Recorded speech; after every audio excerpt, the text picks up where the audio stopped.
Welcome. You're watching the Thrift Store Rundown, where we bring Hollywood home on a budget. Boys and girls, it's time we had the talk. You see, when a male deer and a female antelope first meet at a bar in the city and start loving each other very much, they generally like to make their home on the range. Now, which story would you think that would most equate to? A National Geographic documentary that we've seen roughly 500 times before, or B, the somewhat autobiographical, real-life love story of Ree Drummond, aka the Pioneer Woman? I happen to side with the latter answer. I've seen a lot of Pioneer Woman-related items at the thrift shop, from her cookbooks to her very own magazine, and even a Woman's World magazine with her on the cover just for good measure. So it really was not a matter of if I would have to buy something Pioneer Woman related, it was turning into a matter of when I would do so. And when, for this review, is now, with her real-life love story, Black Heels and Tractor Reels, a William Morrow publication which retails for $25.99 here in the US, and was purchased for 50% off the price of $5.99. If you're wondering how Ree first met her husband and her first impressions, well, listen to Ree as she narrates a portion of her companion audiobook and also discusses living her best ranch wife life from her home on the range in Pawhuska, Oklahoma.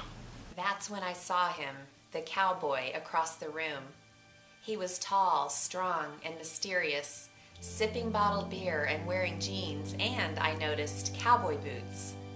And his hair. The stallion's hair was very short and silvery gray, much too gray for how young his face said he was, but just gray enough to send me through the roof with all sorts of fantasies of Cary Grant in North by Northwest. Gracious, but he was a vision, this Marlboro Man-esque rugged character across the room. After a few minutes of staring, I inhaled deeply, then stood up. I needed to see his hands. I casually meandered to the section of the bar where he stood. Not wanting to appear obvious, I grabbed 4 cherries from the sectioned condiment tray and placed them on a paper napkin as I caught a glimpse of his hands. They were big and strong. Bingo. Within minutes, we were talking. We have a working cattle ranch, and my kids and my husband pretty much run the place. I just kind of sit there and look pretty sometimes and take pictures, but we also have wild horses on the ranch, so when we're not working cattle, we're feeding wild horses, fixing fence. The thing about a ranch is it looks beautiful and idyllic, but you can never really rest easy and know that all the work is done. There's always something to be done. There are a couple of things to be said.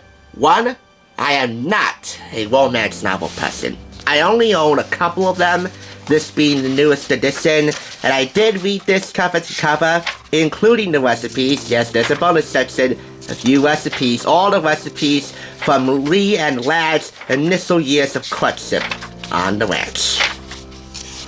And I have to say, this is actually a tad bit overdone.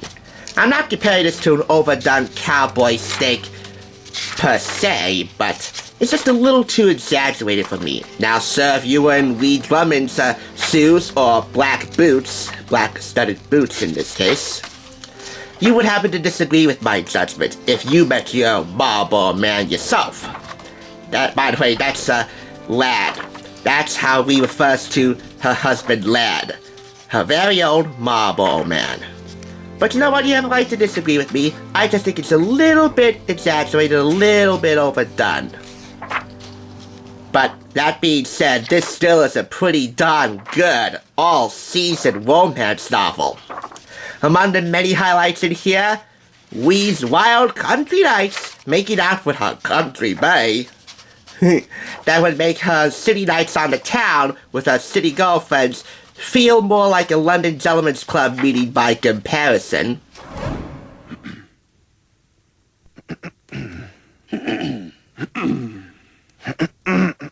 A startling reappearance of a former California surfer flame. An off-the-cuff, no filler, no fluff proposal just for the heck of it. A marvelous country church wedding, a sickening, short-lived honeymoon in Australia, which ultimately led to greater things, aka the new sun rising, or should I say, new daughter rising. First child, a little girl. Sorry for the spoiler there. And much, much more. Now for the recipes. Here are some of my favorite recipes from my past, from my present, and from my heart. These are the recipes that Lad whipped up for Ree, and Ree whipped up for her cowboy bae. So we have here pasta primavera, compliments of her vegetarian former life. Ree was a vegetarian before she met her Marlboro Man, Lad.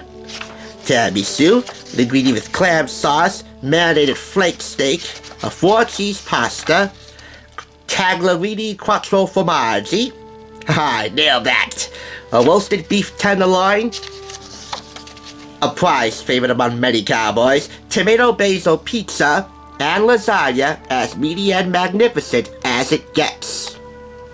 By the way, no company photographs for any of the recipes in here, but I guess it's for the best. Chicken spaghetti is among one of the highlights in the recipes section. Again, this is really not a cookbook, even though I've seen many of her cookbooks, actually a couple.